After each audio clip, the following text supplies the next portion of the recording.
In this video, you are going to learn my most favorite life coaching tool. It is a tool that will help you make every area of your life better. It's a tool I teach every single one of my clients. So whether you want to lose weight, whether you want to get healthier, whether you want to start to become a woman who makes a plan and sticks to it, whether you want to feel better, maybe be less stressed, have better relationships, make more money, whatever you want to do in your life, it is all going to be applied to using this tool. And the reason I'm excited to teach this to you, and the reason I teach it to all my clients, is because for years I listened to motivational podcasts and I would read self-help books, and I loved all the beautiful quotes I would have like taped up all over my house and on my social media. And it was all about being positive and having a good mindset. Which is awesome, but this tool actually teaches you how to use all that information, how to hear something and apply it to your life and see changes in your life. So I'm going to dive into this tool. It's more like a formula. And so here is the breakdown of this formula. Here's how I'm going to explain it to you. First of all, there are circumstances in our lives. We all have some similar circumstances. We all have different circumstances.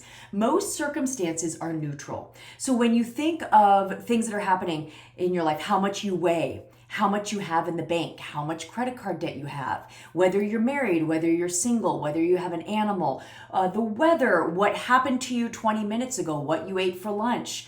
All of these things are circumstances. Most of these things are neutral. I love to say that like when we are going throughout our day, the things that are happening to us are neutral until we have a thought about it. Right? So there's circumstances that are neutral, and then we have a thought about these circumstances. So I'm going to give you a beautiful example right off the bat, and then I'll finish this. The perfect example is weather. So today in my little hometown, it is raining. I don't love rain, that's my thought. I'm not a huge fan of rain, but I love the heat. So in our area, it's been really up into the high 90s, sometimes over 100s lately. And I know I have a lot of neighbors who disagree with me. They don't love the rain. I mean, they don't love the heat. And so the fact that it is a little rainy today, it's in like the mid 70s, they are thrilled. The circumstance of the weather is totally neutral until all of us have a thought about it. My thought is, oh my God, it's raining. I'm going to be cold. I wish it was sunny. Okay. My neighbor, I have a lot of neighbors that I could bring over here and show you, and they'd be like, thank God, a break from the heat. Here's why that's important to know. We get to choose our thoughts. Now, it feels very real to me that I don't love the rain. It feels very real to me. But the reason why it matters is when I think, oh, I don't love the rain. Oh my God, it's going to be raining for a few more days. It makes me feel a certain way in my body. So our thoughts create our feelings. And when I say, oh my God, it's going to be raining, I feel discouraged. I feel a little bit sad. I feel a little bit just discouraged and sad are probably the main feelings I feel in my body. Why does that matter? Besides the fact that feeling discouraged and sad does not feel good. No one likes that, right? We'd rather feel excited and joyful and happy. The reason it matters is it affects our feelings, affects what we do, the actions we take or the actions we don't take in our life. So if I just let myself go and I didn't manage myself, on days like today, I wouldn't go to the gym because I'd be like, oh my God, it's raining. And I would feel kind of discouraged, and then I wouldn't go to the gym. And then maybe I would turn to food because I was feeling discouraged and I just wanted to be happy. So I think I'm going to bake cookies because I want to be happy, right? Maybe I would think, you know what? I have already done a bunch of work today. I think I'm just going to cut the day short again because I'm discouraged. So the way we feel drastically affects our actions. I'm certainly not going for a walk today, but you know what? I have a lot of neighbors that are walking. So my neighbors are feeling relief, happiness, joy because they're thinking, I'm so glad we're getting a break from the heat. They're thinking, I'm so glad we get a break from the heat. They're feeling happy and they are taking walks. They're talking about how much they love this weather. They are like just enjoying their life. Maybe they're opening their house up to let the cool air in. Maybe they're not watering their plants today and they're happy that they don't have to water their plants. So they are doing things differently because they're feeling happy. And the reason all of that matters is it affects the results we're creating in our life. So if you think of one of my neighbors today that is feeling happy, they're going for a walk. They're talking about how happy they are. They're looking forward to maybe the holidays. Maybe they're getting in the fall spirit. Maybe they decide to kind of decorate their porch. So it's affecting the results they're creating in their lives today. For me, if I was going to just allow myself to be frustrated, allow myself to be discouraged and think, oh my God, I hate this weather, and then cancel my workout, not work out outside, tell everyone how sad I am about the rain. Isn't it funny how we tell everyone our feelings about everything that's happening? And then I would just eat and make cookies, and then I would maybe take a nap and all these things. I would be creating a day that I really don't want to live. I don't want to bake cookies and cut out of work and not go to the gym and I don't want to do that. And if the compounding effects of that are really going to make me unhappy, right? So here is what I want you to know. All of our power is in our thoughts. I get to decide, if I say, oh my God, I'm so sad that it's going to rain today and I feel discouraged, that's going to affect what I do and it's going to affect my results. And it might not have a huge impact on my life today, but as we head into the fall, winter season, it's going to probably be raining and be cold a lot. So can you imagine how my life is going to change over the next 3 months if I sit in the discouragement and sadness of thinking I don't like this weather? So what we get to do is we get to change our thoughts. But before we even change our thoughts, it's so important to actually see how our thoughts are affecting our results. And now that maybe you're going, wow, I see that. Okay, how do we change our thoughts? Now, it's very hard to go from, oh my God, I don't like this weather, to this weather is amazing. We don't necessarily want to do that. We don't want to lie to ourselves. I don't think that would work. But what we can do is say, okay, being sad and discouraged is not going to be good for me today. Thinking I don't like this weather, also not good for me. What is another way I want to think about this? What is another way I want to think about this? First of all, the first thing I do, especially when it comes to weather, is I look at my phone. Side note, I'm going to go through other examples here, not just weather. Weather is just the easiest one to really kind of wrap your head around because so many people have different thoughts about weather. But I will look at my phone and I'll say, okay, is it going to be raining like for weeks and weeks? Do I really need to lock in? And I say, oh no, it's only going to be raining for 2 days and then it bumps up to 80 degrees. So I'm like, oh, so my thought can be, this is no problem. It's good for the earth. We can save on water. I can bundle up a little bit. I can wear my cute boots for a few days. I can decide I want to think differently, which is going to make me feel differently, which is going to make me act differently, which is going to create very different results over the next few days. Let me dive into a few other scenarios, a few other examples for you so you can really understand this and see how it applies to your life. This is very common. I deal with this with many of my clients. So really quickly, I'll just tell you, my name is Courtney Gray. My company is called Modern Body, Modern Life. I have an amazing podcast. I have a beautiful website. I coach women and I help them lose weight permanently without dieting. I help them get healthier permanently. I help them start to move more and get stronger and live their best life. I help them with confidence, all these different things. And so this is one thing I hear a lot. As we head into the holiday season, I hear a lot of women saying, oh my God, it's all on me. I'm so overwhelmed. It's all on me. And we could do different iterations of this thought. So have you ever had that thought? It's all on me, or I have so much to do, or it's so overwhelming, or all these kind of thoughts. When we think these thoughts, it makes us feel overwhelmed. I do not love overwhelmed. I think all emotions, happy, sad, rage, guilt, jealousy, all those things actually have a place. I can see they serve a purpose, except I'm not a fan, just letting you know, I'm not a fan of overwhelmed. And the reason why I don't love overwhelmed is it kind of like energetically makes us like this. It's almost kind of like we don't even know what to do. And the things that we do end up doing are certainly not things that take care of ourselves and move us towards our goals. So I'm not a fan of overwhelmed. So I want to help you get out of it. So when we're overwhelmed, what do we usually do? We think it's all on me. We feel overwhelmed. We do too much. We don't ask for help. Why do we do that, women? I don't know. It's crazy. It's like we have too much on our plate, but we don't ask for help. We say yes when we mean no. We get pissy with our partner, right? We always take it out on the people we love most or we're around most. We complain to our friends. Isn't that so true? And usually what do our friends do? Usually our friends agree with us. Usually they're like, I hear you. I know. Oh my gosh. Oh, they should do more, whatever. I'm in the same boat. Usually our friends agree with us because they want us to feel safe, loved, and special and heard. And then we don't put our own needs first. And then how does this affect the results? we create a holiday season where it actually is all on us. So one thing I want you to notice is when we have a thought, quite often we create more of that thought in our life. When we think, oh my God, the weather, yucky, we end up having more of a yucky day because we feel yucky, we do yucky, and we create yucky. When we think it's all on me, we end up kind of creating more of it's all on me and not in a good way. But the holiday season, I want you to remember, is neutral. I know this for a fact in my life because this used to be me. This story used to be me many years ago, and I've really decided to change the way I think. I decided to start delegating. Well, first of all, let me say, I decided to think differently. It's not all on me. The holiday season, it's not my job to make everyone happy around the holidays. I love making a lot of people happy, but it's not all on me. And by thinking that, it made me feel a little more free. And then I started seeing how that could be true. And I started, well, let me show you. Let me show you. I'm getting ahead of myself. I decided thinking, this is literally my model, but many clients' model too. I started thinking I don't have to do it all.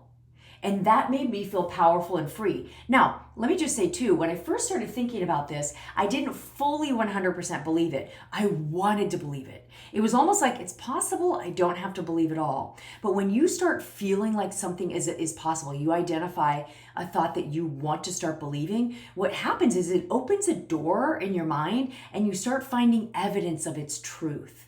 Which means when you start going, it's possible I don't have to do it all, wow, that feels like a better thought. Then what you start doing is you start saying no to the things you don't want to do. You start doing what you want to do. And then you start delegating. Or even not only delegating, when people offer to help, you actually say yes. Why do we say no? You ask for help. You take your own needs seriously.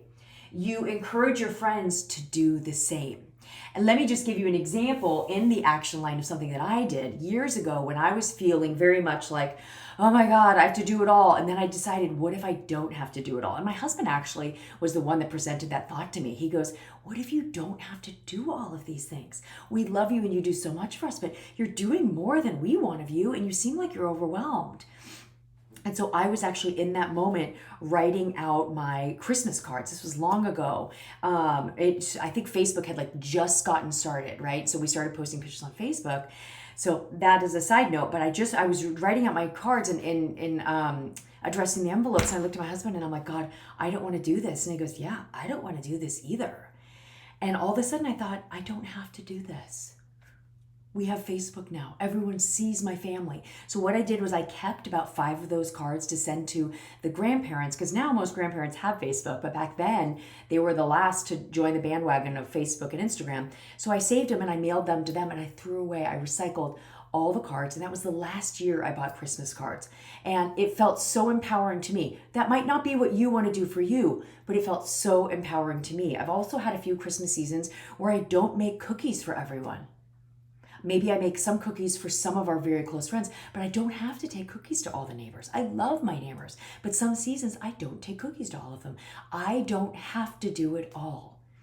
Okay, this year my plan is to invite my boys over and say, do you want to make cookies with me? And then just even if they just end up talking to me and eating some of the dough, and so I can be with them, with the Christmas tree, with the music, and just be in their presence while I make cookies. So then it will be like something that it meets my own needs as well, okay? And so this is what I want you to see. Then we have a lovely holiday season, but it all starts here. It all starts with you thinking, the way I'm thinking is not serving me, what's another way to think? This will save your holiday season. Here is one specifically about your body, your weight, and this is one I hear all the time, so many times, this model. I've had so many women come to me and their circumstances, they're not losing weight. That's neutral. They're not losing weight. We can even think, oh my God, the sky is falling, or we can think, something's not right. I need to figure something out. Many clients come to me and they say, I've tried everything. I'm not losing weight and I've tried everything. And so you can tell how that makes them feel. It makes them feel hopeless and discouraged. Okay? But this is not a truth. Sometimes we have a thought and we just think it's the truth. Most of our thoughts are not the truth, they're thoughts. Circumstances are truths, right? It's something that can be proven in a court of law. If you haven't lost weight in 3 weeks and you've been trying to, that's a circumstance. It's legit. And you have a thought, I've tried everything. You feel hopeless and discouraged. Because you're feeling hopeless and discouraged, you stop trying. You try to convince yourself it doesn't matter. Haven't we all done that?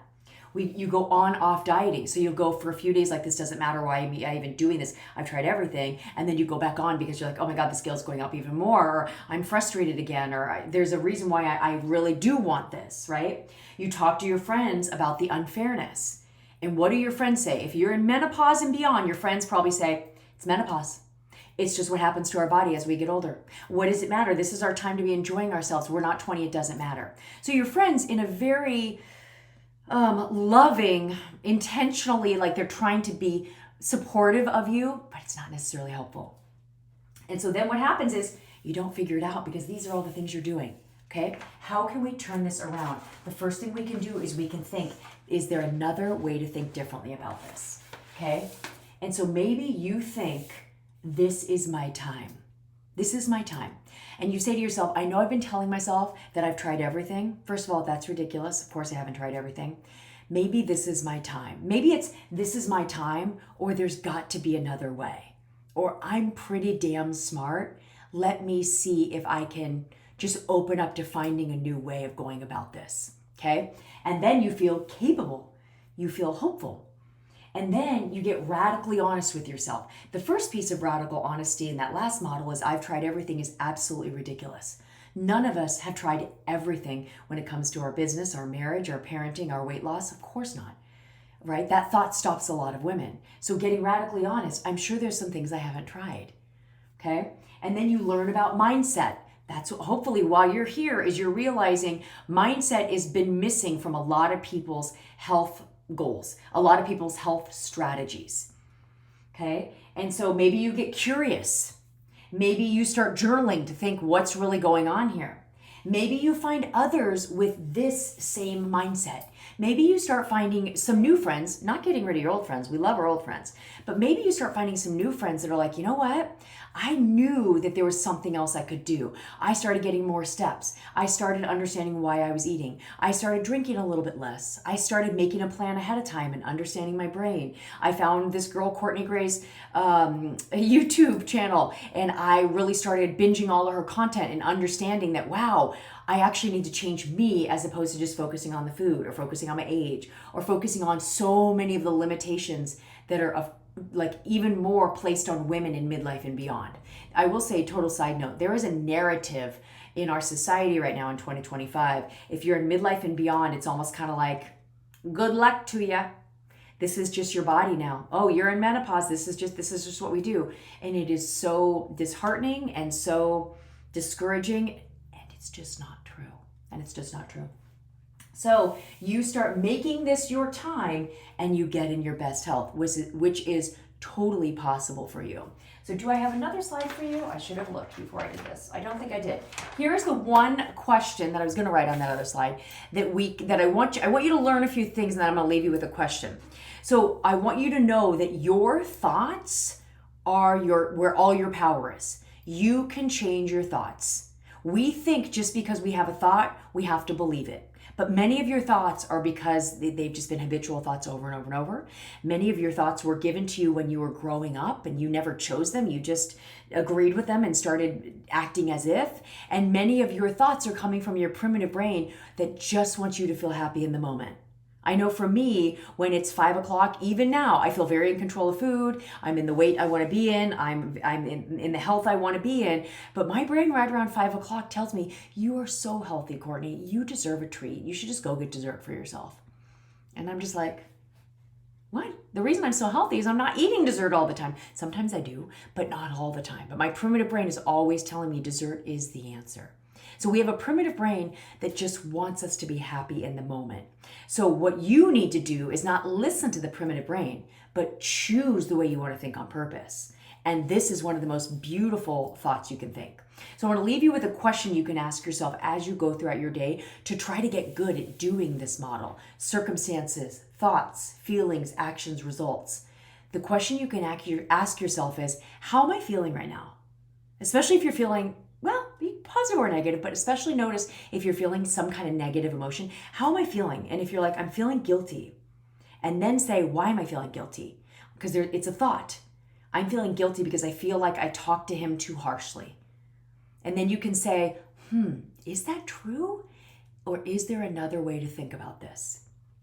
And you might say, you know what? I didn't talk to him too harshly. I've really been trying to be honest, and that'll get rid of some of that guilt. Or maybe you'll say, you know what? I think I actually feel guilty because I think I did talk to him too harshly. So maybe I want to go back and say, hey, I just want to let you know I love you. I've been trying to be more honest. I just hope that wasn't too harsh. I'm feeling a little guilt, and I just want you to know I love you. And that'll also take care of a little bit of that guilt. But your thoughts are so powerful. And ask yourself as you go throughout your day, is there another way to think about this? And you will drastically change your life. If I can help you, head to modernbodymodernlife.com. You can book a consultation and you can see all the different ways I help my clients really get in their best health ever, feel in control of their eating, feel in control of their movement, and just be happier overall, because this work affects every area of our life.